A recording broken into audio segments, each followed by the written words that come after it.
Hello दोस्तों, अब समय है जिन के साये पार्ट 3 अंतिम भाग। यह हिस्सा होगा सबसे बड़ा, सबसे डरावना और सबसे रहस्यमयी, जहां हर सवाल का जवाब मिलेगा लेकिन हर जवाब डर बन जाएगा। तो चलिए दोस्तों, कहानी को वहीं से शुरू करते हैं जहां हम लोगों ने पार्ट 2 में छोड़ा था। रहीम हवेली का दरवाजा खुल चुका है। आयुष की आत्मा कैमरे में बंद और अब रफीक उसकी भाषा में बोल रहा था। लेकिन सब कुछ खत्म नहीं हुआ था, क्योंकि वो जो अंदर बंद था अब बाहर आ चुका है। कहानी शुरू होती है। बाबा हाशिम ने उस दरवाजे को देखा, एक जंग लगा लोहे का दरवाजा जिस पर उर्दू में लिखा था, दर पर दस्तक देना, अपने आप से इनकार करना। जैसे ही दरवाजा खुला, एक गहरी परछाई ने बाबा के कान में कहा, तूने मुझे बुलाया नहीं, तूने मुझे चुना है। फर्श पर एक तांत्रिक मंडल बना था, उसके बीच में आयुष की असली आत्मा, अब अधूरी, अब बिखरी हुई, लेकिन जिंदा। रफीक अब पूरी तरह आयुष में बदल चुका था, पर उसके गले से एक और आवाज भी आती थी, जैसे दो आत्माएं एक शरीर में। रफीक की आंखों में झांकते हुए बाबा को दिखा एक और कैमरा जो हवेली के नीचे दफन था। बाबा ने खुदाई शुरू करवाई और जो मिला वो एक पुराना कैमरा था, 1857 का, और उसमें आयुष की रिकॉर्डिंग नहीं, एक और पत्रकार की आखिरी सांसें रिकॉर्ड थी। मैं भी यहाँ आया था, पर मुझे निकलने नहीं दिया गया। हर 66 साल में कोई न कोई चुना जाता है। अब तेरी बारी है।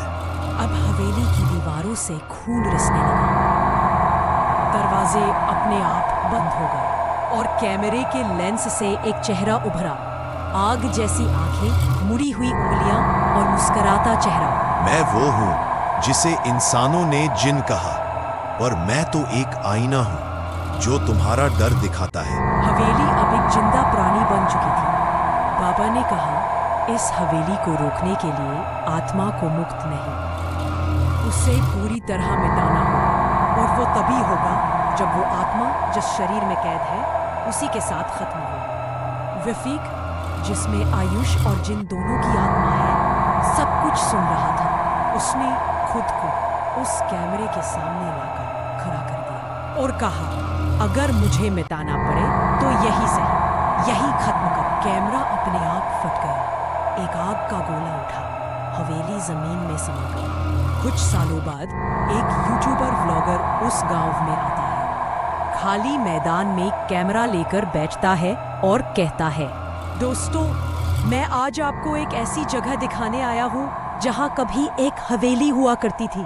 कैमरा ऑन होता है और स्क्रीन पर एक लाइन उभरती है, आत्मा चुनी जा चुकी है। अगर आप दिल से डरावनी, रहस्यमयी कहानियों के दीवाने हैं तो इस अंतिम भाग को मिस ना करें। तो सब्सक्राइब करें हमारी मिस्ट्री हॉरर स्टोरी को और लाइक जरूर करें। कमेंट में बताएं कि क्या इस कहानी का दूसरा अध्याय बनना चाहिए या फिर कोई और मिस्ट्री हॉरर स्टोरी सुनना पसंद करेंगे।